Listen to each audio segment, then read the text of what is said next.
Greetings, Lason Ars, representing B2DF. How's everyone doing today? How was your day today?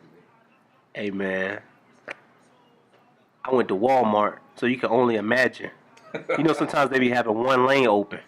Yep, and get stuck in Walmart for hours, man. And then Yeah, 'cause they pay their employees top dollar. You know what I mean? that's true. And Walmart has the selection of the most ratchet clients. It's like it's an adventure going to Walmart. You see the craziest stuff in Walmart, man. Man, they sell everything in there. Crackheads, babies. They sell all type of stuff in there. But the new EP dropped, man. Time 1.0. Yeah. How do you feel about it overall? The years of grind, the persistence, the breakups. Feel good about the EP. If you don't already have it, pick it up online. All of your purveyors of music online. Hold on. You can't be using big words. You just say prefer. I know what you mean, but you can't be doing that. Come on, man.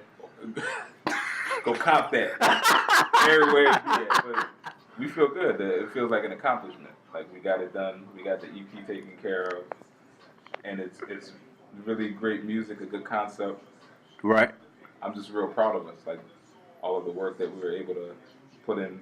And I know that you mentioned like we were together at one point, then we broke up and we came back together, and the chemistry and everything was still there, and it's a big accomplishment to have a goal or a vision and to see it come to fruition and put out something like a piece of art. My favorite song from the beginning has always been Darkness of Space. I just like the concept of it, the beat, the way it sounds, the way we're all rhyming on there, and just the whole feel, the atmosphere of it. Right. If you were to replace a song and to save one for a later project. Man, that's crazy. I don't. That's a crazy question. I feel like all of them fit so well on there, but I guess if I had to pick one that I probably don't play as much as the other ones, it would maybe Head Full of Dreams. But that's still a great. You were spitting on there though. You had the best verse on there. Nah, I think Resh had the best verse on Darkness, your favorite song. I think he had the best verse on there. Yeah, his verse is hard. I just be trying to keep up with y'all. All the verses on there were like super hard. That's why, just the concept of it, and especially like what you were saying with his verse. Talked about like a lot of current events and a lot of relevant things was going on. You did too. You just did it in a different way. That's true. Black absorbs all the spectrum of light. I caught that, man. Come on, man. Ain't stupid. You know what I mean? I rap a little bit. I'm actually a little slow though, so I had to like.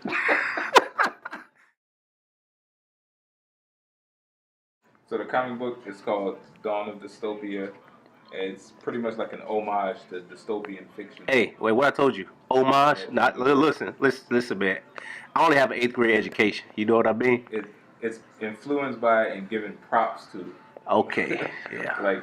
like dystopian fiction, like books like Fahrenheit 451 and Brave New World, movies like The Matrix and Terminator and stuff like that.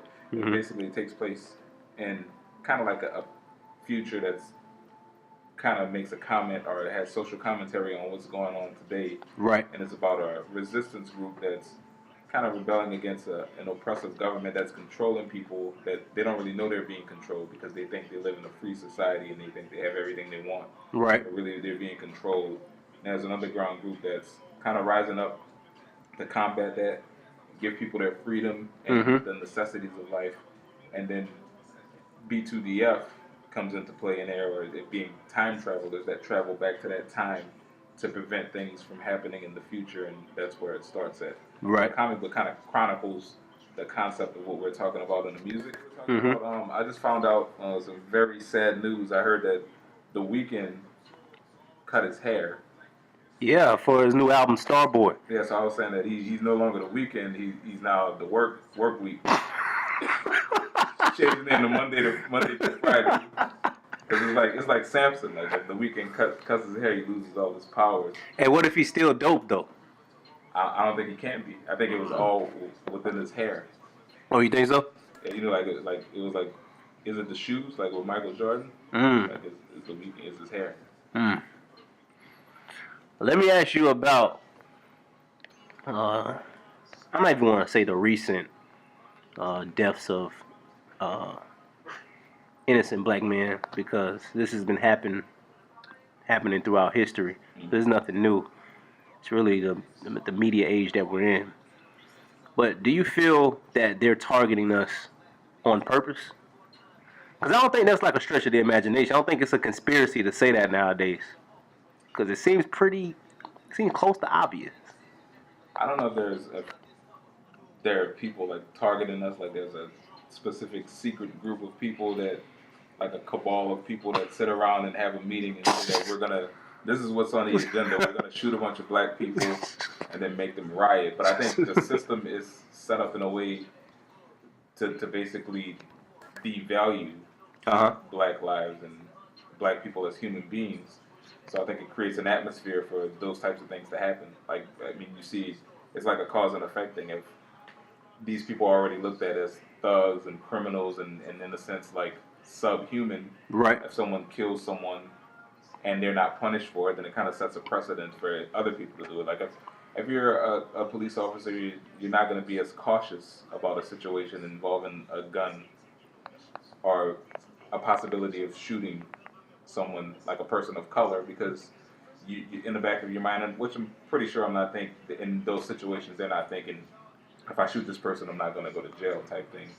But right. That's the society and the culture has basically created an atmosphere where people have this image of black people as being aggressive or as being thugs or as being less than human or not worth something. So I don't think they're specifically targeting us, but I think the system and society is set up in a way to basically be able to treat us as less than human and view us in that way, and that causes things like that to happen.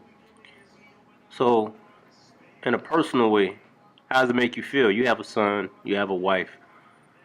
Do you ever feel endangered at all on your daily routine, going to work, coming home when you're out with your family? Because no one's absolved from things that are happening, and no one's exempt from things that are happening to them, no matter what your status is in society, how much money you have or don't have. It seems like if you're an individual of color, you're targeted in some form or another. Yeah. I don't think it makes me feel any less safe or makes me worry, but I think we all know, like all persons of color, they have that in the back of their mind that there's potential for something like that to happen. And we've all had experiences. We've been pulled over by cops or stopped by cops while you're walking, and they harass you for no reason, and they treat you like you're not even a citizen of this country, or they treat you like you've done something already. So I don't think it's not a new feeling. I mean, if you grew up in a certain place or a certain area, you know how that feels, and it's not really a new feeling or anything. Like, it's just upsetting and it's frustrating because you don't really know what to do in those situations. So, what are some solutions that you think would work for the majority of the people? Obviously, whatever it is you say is not going to work for everybody, but what are some things that's practical that you think can be effective? Practical solutions? Yeah. I don't know if there are, I guess at this point, any real practical solutions. I think overall, the only thing that's going to fix all of the situations that we have in the black community is, not to sound ignorant, but money. I mean, that there is no, and people talk about like a revolution and revolting and all of these things, but I feel like the only evolution is an economic revolution. We can't. There isn't going to be a revolution where we're going to like buy a whole bunch of guns and like shoot it out with the government, because we're going to lose and everybody's going to die. Right. Like straight up. Like I'm ready for that though. Like Biggie, ready. I think black people have to get resources and economic empowerment so that we can put ourselves in a position to not be treated in these certain ways, or to be able to take action against these certain things. And even in our communities, like the crime and the violence that happens in our community, it all stems from poverty. And if we could be able to provide for ourselves, have businesses to support ourselves and provide jobs for ourselves, then, I mean, a lot of those things that happen in our community wouldn't happen, like drugs and violence. And in terms of the way that other people view us or the way other people treat us, if we had economic power, then Like when things like that happen and like a certain kid gets shot, they don't have lawyers to pursue that and to take it to trial and pay all of those legal fees, and they end up, in most cases, taking some settlement or some deal. You can't blame them because it might be millions of dollars, but Right. there's no like pool of resources. If we had resources as a community and we can pay their legal fees and support them and actually get justice for them instead of just a payout. I mean, economics, that's the only way that things are going to change.